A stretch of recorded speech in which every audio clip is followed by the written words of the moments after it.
Hi, I'm Morgan Doremus with RT Book Reviews, and today I'm here with Trevor Goring. And while you might not immediately know the name, I guarantee that everyone on the globe has pretty much seen his work. So why don't you tell everyone what you might be best known for?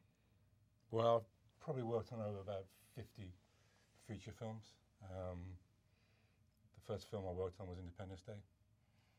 A small little film with Will Which Smith. I had no idea when I got that job at all. I can't remember how I got that job because I'd been working in mainly commercials for 15 years, working with directors. And then when I moved to LA, that was the first film I got. And when you say you worked on these films, you do a lot of the storyboarding, the character design? All the pre-production work before they start shooting. So we're pretty much, once the script's been written and the directors have been attached, we're probably the first few people that get to work on the film. And you so get we work like 6 months ahead of, 3 months to 6 months ahead of shooting, depending on how much time they have. And you get to actually kind of create a lot of maybe the monsters or the sci-fi things that we're going to see. I mean, it goes hand in hand with, in pre-production, there's usually about 4 artists working on concept designs, and then they have 4 storyboard artists, which I'm usually part of a team of. So we work in conjunction with those other artists and with the production designer and with the director. But usually when we're working, we don't know who's going to be in the film. There's no cast. We've just got a script, and what I love about it is that I get these, the scripts and the words, and I have to interpret them visually, and that's what I love doing. I mean, I've always done that since I've been a child, reading comics and books. And so some of your other films, you've worked on the X-Men franchise. You've worked on X-Men 2. Resident Evil. I worked on Resident Evil, yes. Twilight, which is Twilight, a biggie. Yes, both so, yes. Yeah, I didn't realize when I started work on that how big that was, because I'd never heard of it. What would you say is probably one of the most memorable projects for you? I have a lot of, there was a film called The Cell, which I have a lot of affinity for. That was a great, interesting project to work on. I was going to say, it looked visually a lot different than anything else. Yeah, I mean, there was Tar Sim, who's just done a big movie. He comes from the commercial background. And Tom Foden, the production designer, who's an English guy who was very influenced by fine art. And the art department was we had such interesting stuff around the walls when we did that project. I mean, the film didn't come out probably as well as it should have, but it's never those sort of films that are most interesting to work on. It's sometimes the smaller films, like Gattaca, which was a small science fiction, which I loved working on that. So it's kind of a labor of love? The smaller, more independent films are sometimes you have more input. You're not just you're like a little, you're a slightly bigger cog in the wheel. And a big film, you're a very small cog, and you get kind of lost in it, and you don't really have much kind of input. Well, and you've also worked a lot in television. People will recognize your work from Lost, Heroes, No Ordinary Family, which is a project. I'm currently working on. I finished the sequence for episode 8 Tuesday night before I left. So can you tell me what is it like to work in television? Because in movies you've got so much time, but in TV it's quick. No, I mean the stuff I did Tuesday, they shoot in next week. Like Monday, we scouted all downtown LA. We were on rooftops in LA in the rain, unusually, and I did the sequence on Tuesday. I emailed it to the director Tuesday night, then I left for New York on Wednesday morning.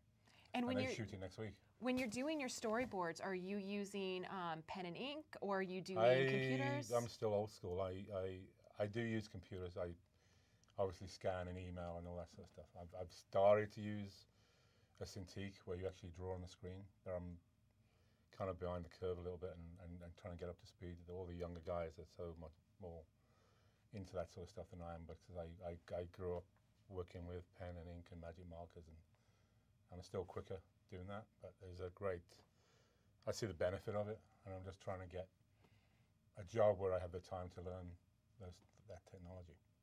Well, let's talk a little. You said you started out with pen and ink and all of that. I know one of your first projects is working on 2000 AD. Yeah, I worked on 2000 AD in the late 70s. And that was, I mean, that project, 2000 AD, Neil Gaiman came from that. Alan Moore. Alan Moore came from that work. Dave Gibbons, all those, yeah. I mean, we all knew each other. I met Alan Moore when he was 15, and we were at a convention in London. And Dave Gibbons and all those guys, yeah, we were all part of that, what probably was called the second generation of like comic book artists from England, but the first one to be influenced by American comics, because we all followed Marvel and DC, you know, we all loved that stuff and we all wanted to work for that. And most of them did eventually. I mean, Alan was obviously a huge influence on comics, and it was great to work on Watchmen.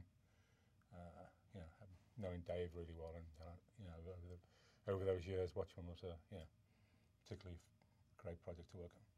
So coming from that world, did you know even back in the day that the people around you and yourself were gonna develop into such pop culture icons? Don't think so. We had no idea. We just loved, for some reason, we just loved the medium of comic strips, and particularly American comic strips. But then we got influenced by French comic strips and other comic strips all over the world, and manga and all this. And now it's such a huge industry compared to what it was then. I mean, then I bought 14 comic books a month, and now I buy 14 comic books a week. It's yeah, it's just totally changed. And there wasn't DVDs then, there wasn't video games, there wasn't. I mean, when I was at art college, we didn't have computers. Yeah, I mean, I started a business in London, and we had a fax machine. That was our high tech. High tech, yeah, right? And we were working, pretty much hands on. I mean, computers didn't really come into the mid-80s.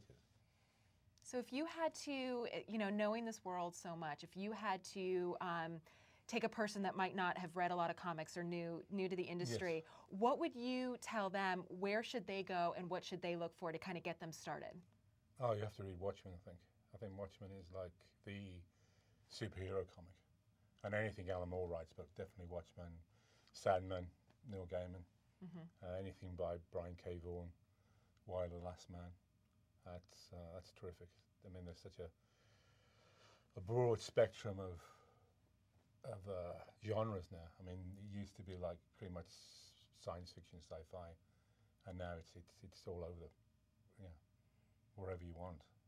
I think the hardest thing is when you go in a comic book store, if you haven't grown up with it and you don't know it, it's pretty daunting because there's so much stuff there. Yeah. And if you don't, I get lost sometimes, and I follow it every week. I mean, I'm looking at websites every day when I'm working, or I'm going to the comic book store once a week, and I still try and keep up with what's going on. Can you tell me, for your career right now, what influences you in your art? I've kind of tried to go back a little bit and look. I listen to a lot of commentaries when I'm working on film and going back, and recently I've been listening to, watching a lot of Hitchcock films and earlier directors, but really trying to study the storytelling of film. And there's a guy called Bruce Block who lectures at Pixar and DreamWorks. He's got a book out called The Visual Structure, and how you can visually relate the story and the beats in the story by creating deep space or flat space. And it's very interesting. It gets technical, but I decided that I try and every 10 years or so to try and reinvent myself and try and keep up with things. And I was recently asked to do a pitch for a webisode, through John Woo's company, and we haven't heard back yet, but it's going to give me a chance for the first time to actually physically direct something as well as draw something. It's going to be a little bit like the beginning of Sin City, where drawings morph into live action and vice versa. Very black and white film noir. So I wanted to, for that, I went back and looked at a lot of film noir films and studied directors in that genre. Sounds really exciting. Yeah, no, forget it. It's probably going to be like a 6 months work. Wow. And you've worked with John Woo for his company before? Yeah, no, I worked on Mission Impossible 2, and I did the video game Stranglehold with him. And he's a great guy because he gives you a lot of leeway. And with Stranglehold, we did like 35 minutes of cinematics, which was fun to kind of oversee, and that got me my first kind of slightly directing kind of gig, and I kind of got the bug from that. And I think that's my strength, and is just the storytelling more than the drawing. At the moment, to me, is a little bit secondary. It's all about how you break down the story. So what's next? What's next for Trevor Goring? I don't know. With No Ordinary Family and this project, and I've just started pre-production on a film based on a children's book from England called Myra Mundy, which I hadn't heard of. It's a steampunk Victorian novel, which is fantastic. And I just did the opening scene on that last week, and I've got a few scenes on that. They haven't been totally greenlit. They're still trying to raise the money from.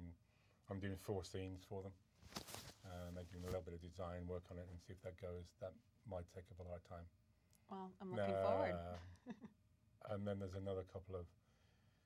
The other thing I do have to finish is I've been working on a book with my wife called The Unseen Art of Hollywood, about the history of film storyboards, going from 1930s to the present day. And instead, a book like this hasn't never been done before because it's so difficult. We did a lot of research and we found boards from, films by Orson Welles and a lot of Hitchcock films. But we have boards from about 120 films in the book. It's going to be a big coffee table book. If I'm not mistaken, back in the very early days of Hollywood, oftentimes the director would do the storyboards himself, and that's not necessarily done anymore. No, there's people still do it. Oh, really? Ridley Scott does a lot, and his brother Tony does them. Apparently, he gets up like 4 o'clock in the morning before he does the shoot and does them. But yeah, I think directors have always done that. I mean, Zack Snyder storyboarded Watchmen, based on the comic book. He would take the certain panels from the comic and do the storyboards in between that. So no, some directors do. I mean, some storyboard artists have become directors. Joe Johnston, who's doing Captain America, was a storyboard artist on Star Wars. So there's a few people do make that kind of leap. So yeah, that's a project we have to finish by, I don't know, we should have been finished this month, but we're meeting with the publisher this weekend, so he's patient. I think it'll be it's fast. There's some beautiful stuff in the book. It's interesting how the style has changed over the years, and the style of certain periods reflect the illustration style. There's stuff from the 40s is very much like, I'd say, Norman Rockwell type of style of illustration, where the stuff in the 80s and the 90s becomes more comic book influenced. So you can see the progression, and how storyboards have been used.